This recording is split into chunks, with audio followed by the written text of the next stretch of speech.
très chers amis téléspectateurs, internautes et auditeurs, vous que nous suivez bien sûr de partout dans tous les quatre coins du monde entier. L'émission Le Veille des consciences patriotiques, cette émission qui vous apporte des analyses, qui parle bien sûr des actualités d'informations internationales, nationales également. Aujourd'hui, dans cette émission, le Veille des consciences patriotiques, nous allons parler du dossier de 980 km de terre cédé par le président Denis Sassou Nguesso, le président du Congo-Brazzaville, qui a cédé cette portion de terre au président Paul Kagame, c'est-à-dire que le président du Rwanda a exploité pendant 25 ans, soit 12 000 hectares, selon d'autres sources d'informations à notre possession. Voilà, très chers amis téléspectateurs, aujourd'hui nous allons également faire le parallélisme entre la guerre au Moyen-Orient et la guerre en Europe contre les intérêts de la communauté internationale. Donc voilà le sujet que nous allons partager, mais vous allez bien sûr nous permettre que cette émission soit bien sûr en bilingue, c'est-à-dire que nous allons également parler le lingala, qui est la langue de communication congolaise, et pour faciliter la compréhension avec nos téléspectateurs et tous ceux-là qui nous suivent de partout dans le monde entier. Moi, c'est le président visionnaire Prenel Domé. Merci. Cette émission est produite en collaboration avec la structure L'Image de la Femme, qui je salue déjà, la présidente de cette structure L'Image de la Femme, Madame Ebodi Eskandomé, de partout. Elle est en train, bien sûr, de suivre cette émission à l'instant. Voilà. Faites comme d'habitude, commentez, partagez. N'oubliez pas de déclencher la cloche des notifications pour ne rien rater dans cette émission, le Veille des conseils patriotiques. Consultez notre chaîne en ligne YouTube, tapez Vision 23 TV. Bien sûr, vous allez avoir en replay toutes nos émissions que nous diffusons bien sûr dans le réseau social.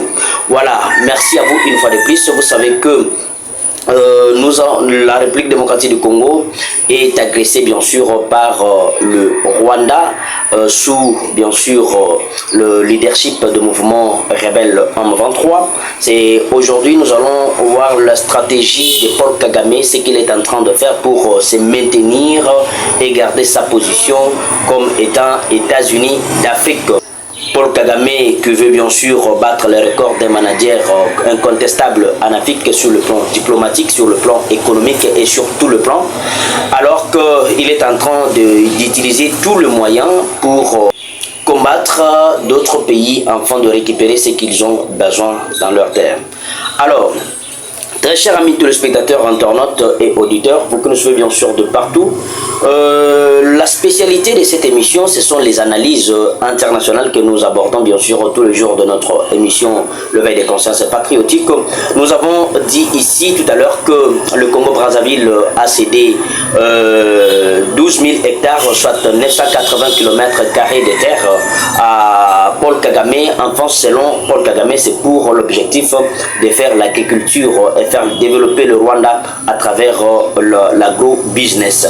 Voilà, mais aujourd'hui, la République démocratique du Congo doit s'inquiéter par rapport à cet rapprochement de Rwandais et la République démocratique du Congo face à face de la capitale congolaise. Voilà, vous êtes sans ignorer que le Rwanda est le pays à qui la République démocratique du Congo est en conflit. Mais nous sommes en train de poser des questions. Quel est le regard, bien sûr, de la communauté internationale face à cette agression rwandaise que subit, bien sûr, la République démocratique du Congo? Beaucoup de gens, beaucoup de pays du monde entier voient, bien sûr, l'injustice de la communauté internationale face à l'agression rwandaise sous M23. Donc, nous sommes en train de dire aujourd'hui que la communauté internationale a fermé bien sûr les yeux pour ne pas voir que la République démocratique du Congo est en train de souffrir. Dernièrement, j'avais dit que cette agression profite bien sûr de pays des Nations Unies, des pays membres de la communauté internationale où cette agression est profitable. Vous savez que cette émission aborde les actualités internationaux qui également nous tenons compte des actualités nationales et provinciales également. Voilà, aujourd'hui avec ce que nous allons vous apporter comme analyse sur le dossier de 980 km² des terres cédées par le président Denis Sassou Nguesso à Paul Kagame, le président de Rwanda, exploité pendant 25 ans, soit 12 000 hectares selon d'autres sources d'informations à notre possession. Mais également, nous allons faire le parallélisme entre la guerre au Moyen-Orient et la guerre en Europe contre les intérêts de la communauté internationale. Voilà, très chers amis téléspectateurs, internautes, auditeurs également, voilà les dossiers auxquels nous allons analyser aujourd'hui dans cette émission, l'éveil des consciences patriotiques, cette émission produite par le Centre de la conscience universelle visionnaire CCI, en partenariat avec la structure L'image de la femme, en collaboration avec Cause Rurale Asbel.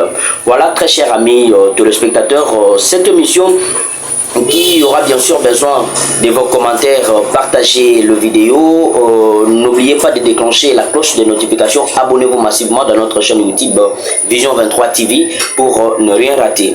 Voilà, dossier 980 km² des terres cédées par le président Denis Sassou Nguesso lors bien sûr de ces échanges et sa visite dans le Rwanda, où le président Denis Sassou Nguesso avait dit au président Paul Kagame qu'ils ont négocié bien sûr une portion de terre de 980 km² dans le Congo-Brazzaville pour que le Rwandais vienne exploiter pendant 25 ans, faire ce que nous appelons l'agro-business.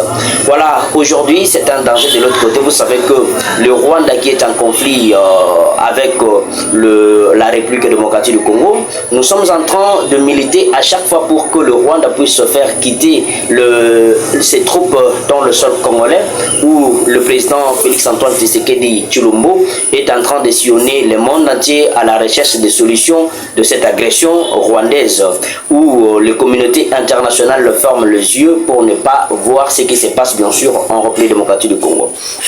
Très chers amis internautes, et ça maintenant, ça laisse sans désirer la République démocratique du Congo qui est à la recherche des solutions pour mettre fin à l'agression rwandaise et par les troupes rebelles M23, ADF, RDF, Maïmaï et tout le reste des mouvements terroristes en République démocratique du Congo. Voilà, alors nous sommes en train de voir que le Congo-Brazzaville va bien sûr devenir en danger, parce que vous savez que personne au monde ne fait confiance avec le Rwandais, sauf les communautés internationales, les États-Unis, la France, qui fait confiance bien sûr au Rwanda, parce qu'ils savent quel genre de relation qui tient, voulais-je dire, avec le Rwanda. Vous savez, pour votre information, le Rwanda est le 3e pays au monde qui donne beaucoup de militaires aux Nations Unies. C'est-à-dire que après tant d'autres, après les deux autres pays qui fournissent bien sûr le militaire dans l'armée de Nations Unies, le Rwanda est le 3e pays.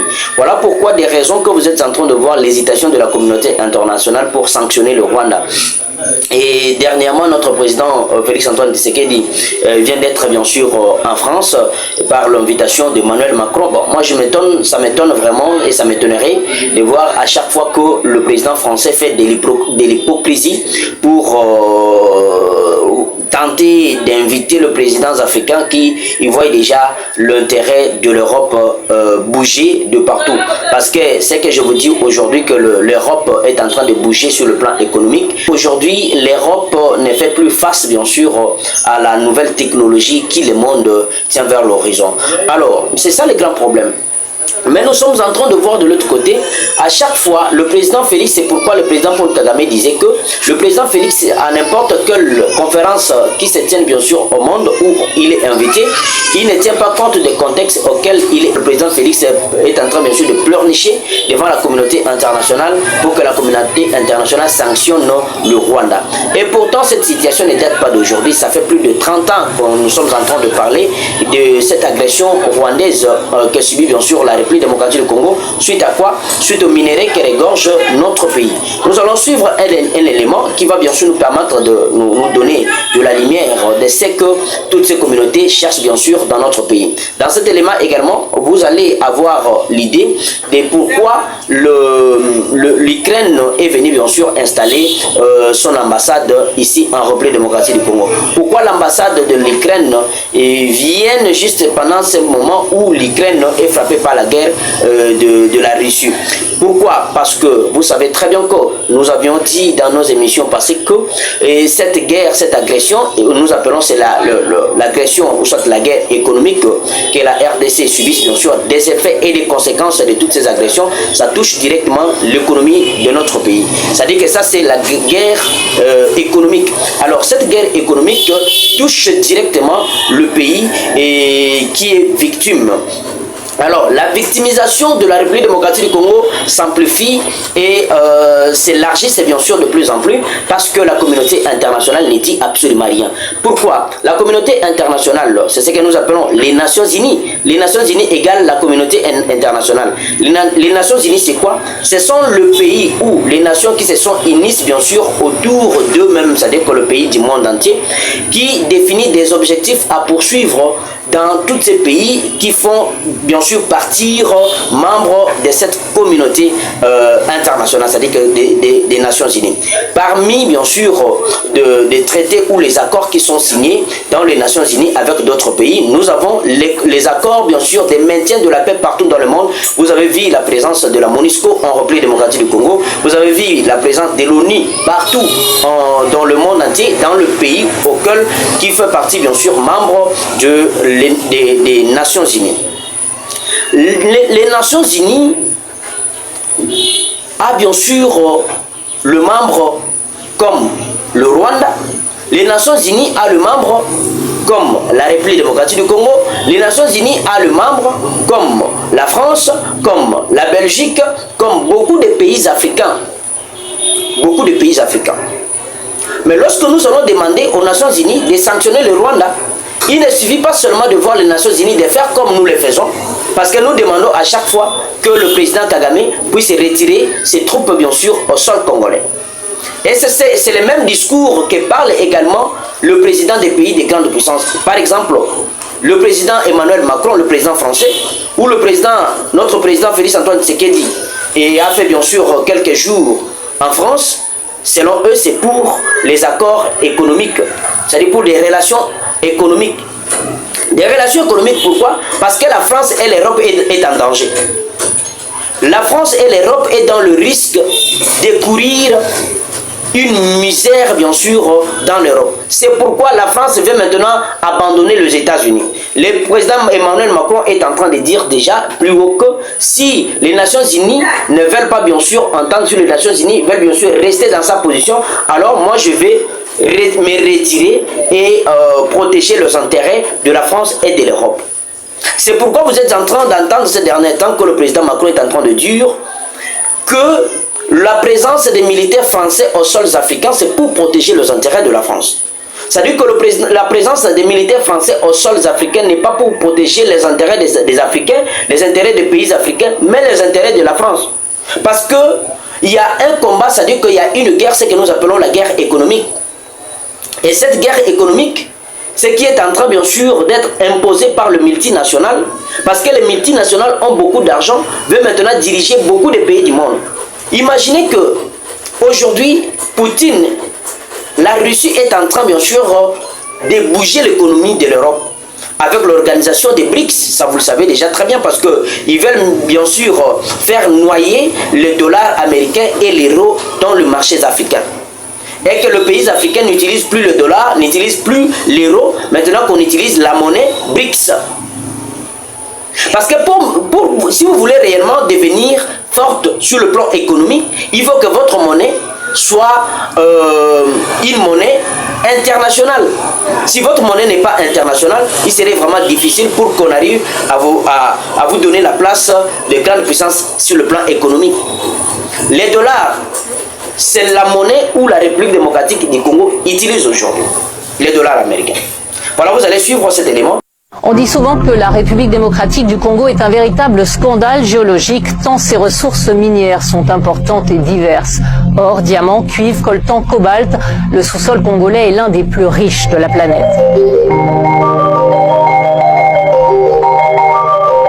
Au total, une cinquantaine de minéraux est présente dans le sous-sol du pays, mais seule une douzaine de ces minéraux est exploitée, soit en raison de leur faible valeur commerciale ou parce que leur exploitation est difficile et coûteuse, ou même en raison de l'insécurité. La plupart de ces minerais se trouvent dans le sud et l'est du pays, de l'or dans l'Ituri, le nord et le sud Kivu, du diamant dans le Kasaï, le Sankuru, du cuivre et du cobalt dans le Haut-Katanga et le Lualaba, du coltan dans le nord et sud Kivu, le Maniema et le Tanganyika.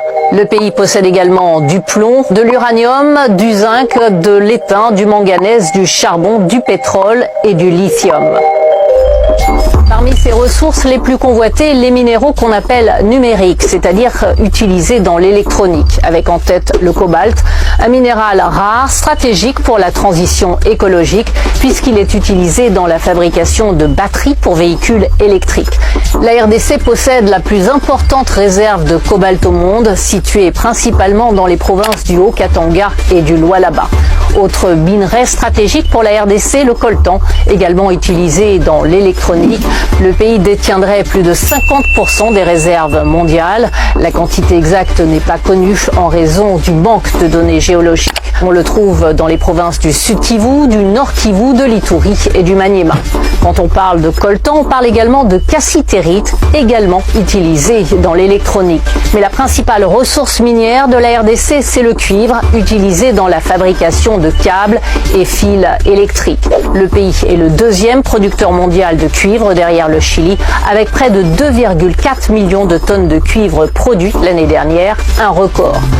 Avec la transition vers l'énergie verte, la demande pour certains minerais devrait continuer à croître ces prochaines années, comme par exemple le cobalt. Aujourd'hui, 80% du cobalt est utilisé pour fabriquer des batteries de téléphones, d'ordinateurs, mais de plus en plus des batteries de véhicules électriques, vélos ou voitures.